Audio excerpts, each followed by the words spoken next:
안녕하세요. 금감원에서 23일 중간검사 결과 발표가 나왔습니다. 옵티머스 대표가 고객 자금 수백억 원을 횡령했다는 사실이 드러났는데요. 이 펀드 자금을 어떻게 빼돌리느냐, 여러 이체 과정을 거쳐가지고 넘어서 대표이사 개인 명의 증권계좌로 입금이 됐습니다. 그게 수백억 원이 되고요.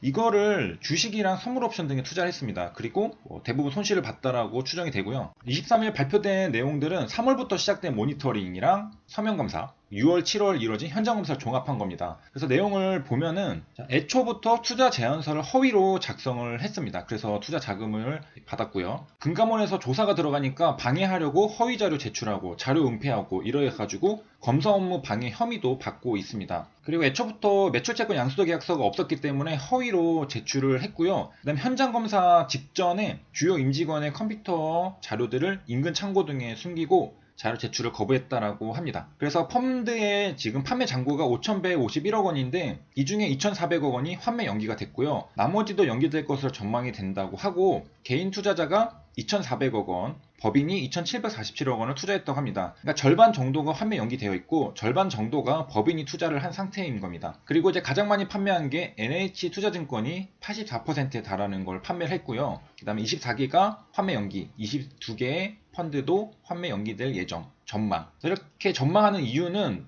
금액이 부풀려질 가능성 크고 권리관계가 불투명해서 회수 가능성이 낮기 때문이라고 추정을 합니다. 자, 그래서 어떻게 이런 일이 벌어졌느냐, 여기 투자 제안서가 있고요, 실제 투자 구조가 있습니다. 이거는 NH투자증권의 옵티머스 대표가 가서 설명했던 내용인데 케이스 1이 있고요, 케이스 2가 있습니다. 그래서 케이스 1은 우리가 알고 있는 매출 채권을 투자해서 안전하게 3%, 4% 수익을 내는 구조였고요. 케이스 2가 이제 사채가 들어가는 그런 구조였는데 케이스 1부터 일단 보겠습니다. 매출채권 1 보유사가 있는데요. 여기에서 매출채권 양수도 계약을 옵티머스 펀드와 맺습니다. 그러면 이제 권리가 옵티머스로 넘어왔기 때문에 이 발주기관은 돈을 이 원 보유사에게 입금을 하는 게 아니라 옵티머스 펀드로 입금을 하게 됩니다. 그리고 매출채권 원 보유사는 이 양수도 계약을 체결했다는 것을 발주기관에게 알려줍니다. 그래서 내가 이거 권리를 매출채권을 옵티머스 펀드에게 넘겼으니까 앞으로 돈을 이쪽으로 입금을 해주면 됩니다 라고 설명합니다. 그래서 이제 매출채권 원 보유사는 옵티머스 펀드로부터 돈을 받고서 이 권리를 넘긴 거잖아요. 그래서 현금화가 빨리 되는 그런 장점이 있고, 옵티머스 펀드는 이제 이걸로 한 3% 정도 수익을 더 볼 수 있는 그런 구조였는데 이게 지금 케이스 2로 가면서 이중 투자 구조가 되었습니다. 그래서 NH투자증권에서도 이게 좀 이상해가지고 굉장히 이해하기 어렵고 난해하거든요. 그래서 여러 가지 질문을 했다는데 그 내용을 한번 보면은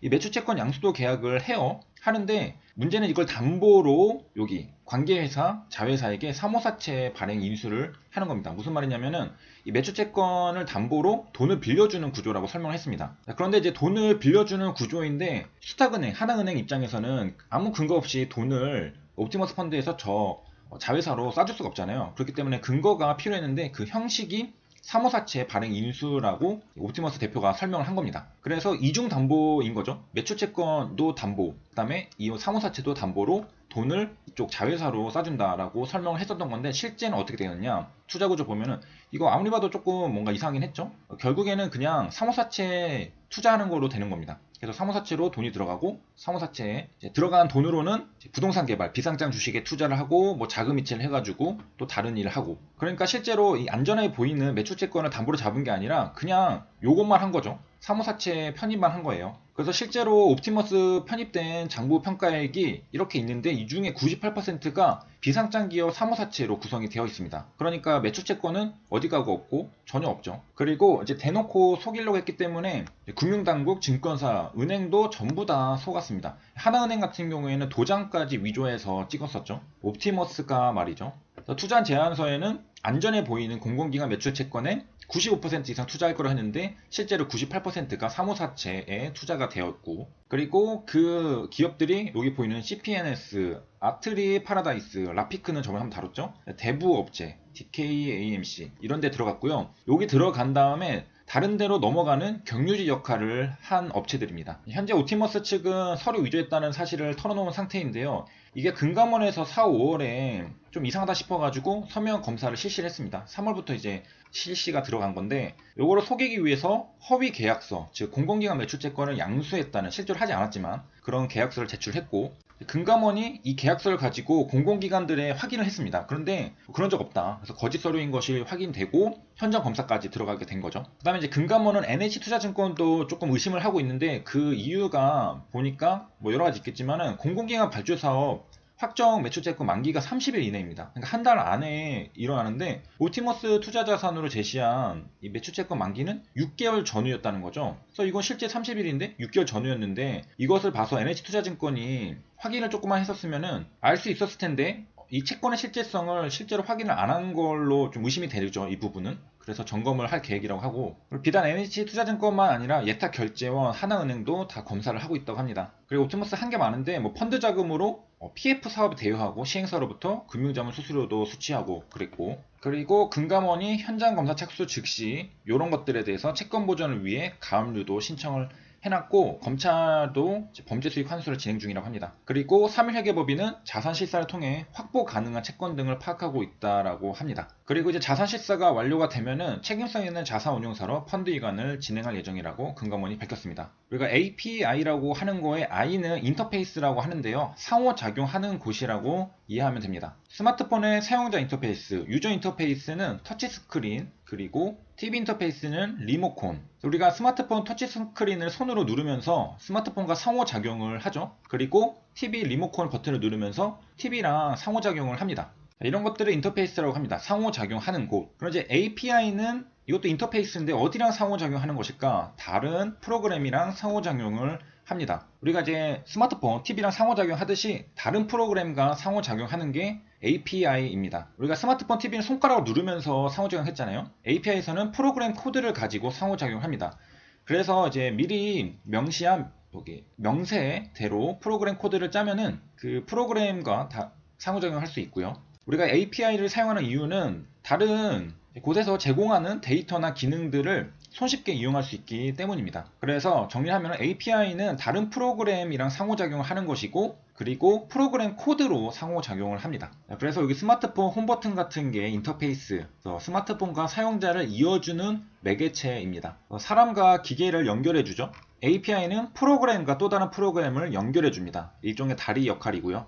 그래서 인터페이스라는 것은 접점이나 경계면인데, 서로 다른 두 개의 시스템, 장치 사이에서 정보나 신호를 주고 받게 됩니다. 그래서 경계, shared boundary, 공유 경계이고요. 이러한 이제 교환은 사람이랑 기기 간에 이루어질 수도 있고, 소프트웨어 간에 이루어질 수도 있고, 그래서 인터페이스를 통해서 정보를 교환하고 통신을 하고, 그래서 인터페이스 사전 정의를 찾아보면 어떤 플레이스인데요. 그 플레이스에서 우리 communicate with each other 할 수 있는 겁니다. 그리고 그 인터페이스 중에 API는 어플리케이션의 프로그래밍을 위한 인터페이스라고 할 수 있습니다. 그래서 휴먼 인터페이스의 반대 개념을 생각하면 되고요. 그래서 사람을 위한 인터페이스가 아니라 프로그램을 위한 인터페이스라는 겁니다. 그래서 API는 해당 프로그램의 기능을 다른 프로그램이 쓸 수 있게 하는 것이 목적입니다. 당연히 쉽게 쓰고 쉽게 만든 거죠. 그래서 API를 사용하면은 구형 방식을 알지 못해도 이 커뮤니케이션을 할 수 있고요. 단지 한쪽 당사자가 특정한 방식으로 구성된 원격 요청을 보내기만 하면 다른 쪽 당사자의 소프트웨어가 이에 응답을 하는 방식입니다. 여기 예시가 있는데, 도서 유통업체, 우리가 교보문고나 영품고 같은 걸 생각하시면 되겠습니다. 여기서 고객에게 데이터를 제공하는 방법이 두 가지가 있는데, 하나는 애플리케이션을 만들어서 이 도서 재고를 확인할 수 있게 도와주는 겁니다. 또 한 가지는 재고 확인용 API를 제공하는 건데요.